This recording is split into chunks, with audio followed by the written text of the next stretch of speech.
take note of that. Then, okay, avoid contrast dyes. Okay, certain contrast dye used in imaging tests can damage kidney function. So, yes, sometimes they can request for some investigations.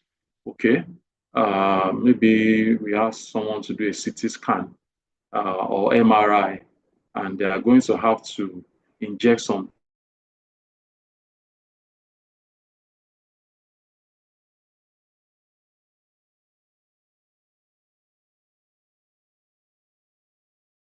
So I don't think that should be a worry actually. So that's within the jurisdiction of a medical practitioner. But it's also important for you to know that too much exposure to any investigation that make dye to be used on you, you should check it. You can tell your doctor, I did this investigation sometimes ago and they use this dye. I hope so he can check for you to be sure that the duration is not too frequent to cause damage to the kidney. So I think that's important. Also, detoxification, the liver. Okay, now I'm talking about the liver. I think this should be the last organ that I'm talking about before other things.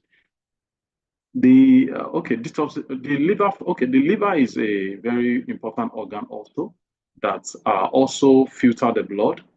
It also removes the toxin. This function is close to the function of what kidney does. So you can see that some organs do some work together. So the liver also help to filter the blood, remove some toxins, also waste product and excess substance. Yeah, it's important for me to say this. There are some certain drugs that when you use them, after they function, it's the liver that will clear the metabolites from the system. And there are some of them that is the kidney, that after the drug has done its function for you, is the kidney that will remove the byproduct.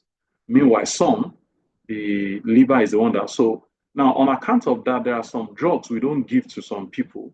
For example, people that have liver problem, we don't give them some drugs that the liver will be needed to, clear the the remaining of the drug, from their body. So because we know it will put the liver to work, and the liver that is not functioning well, so it can damage that liver the more.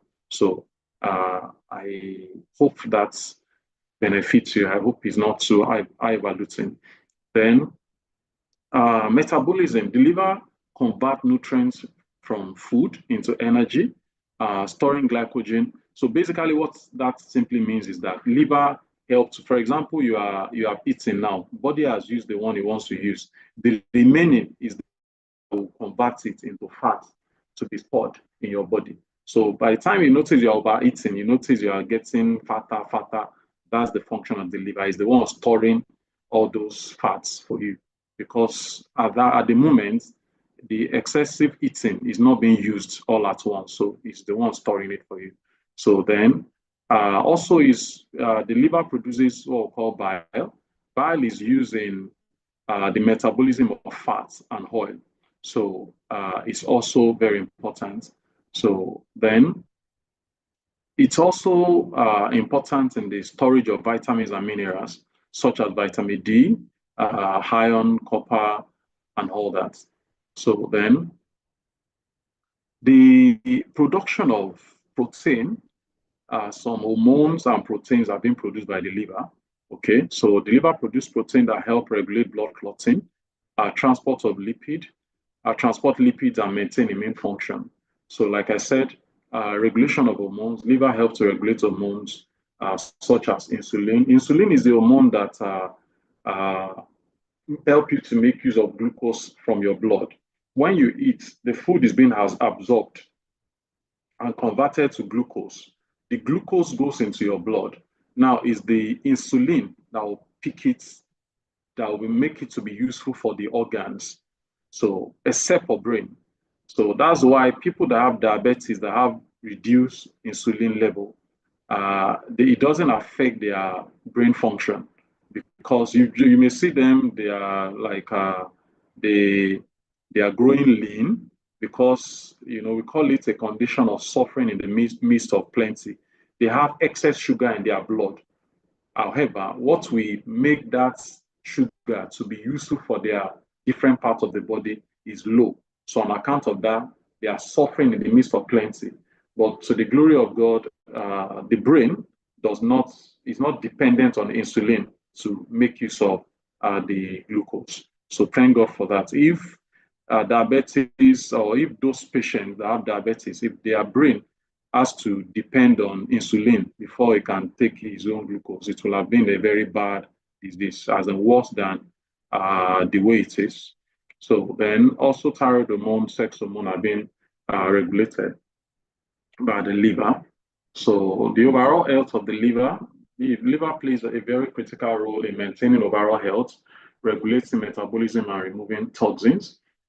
Digestion also, liver produce bile which aid in digestion. So I think I've talked about this.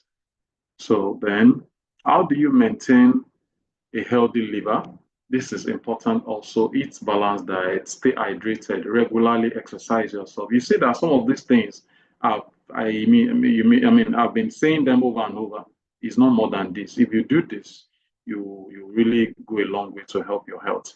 Avoid toxins, limit exposure to toxins such as alcohol, tobacco, environmental pollutants, such as maybe smoke in your area. Oh, every time there is smoke in your area, they're always burning something. It's not good for your health.